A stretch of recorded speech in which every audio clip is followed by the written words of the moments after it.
magaalada Bergen ee dalka Norway ayaa maalinnimadii shalay oo Arbaco ahayd waxaa lagu xiray nin 30 jir ah oo la sheegay in uu hanjabaad u geystay qof ka mid ah qaraabadiisa oo ku sugan magaalada Bergen.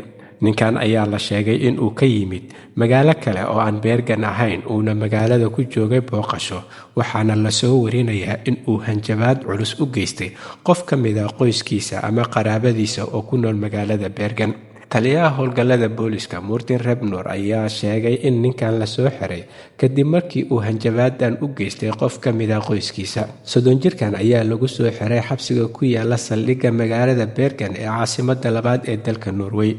qareenka booliska Trina Obdal ayaa iyadu sheegtay in hanjabaadda ninkan ka timid ay tahay markii labaad muddo kooban oo uu hanjabo qof ka mid ah qoyskan.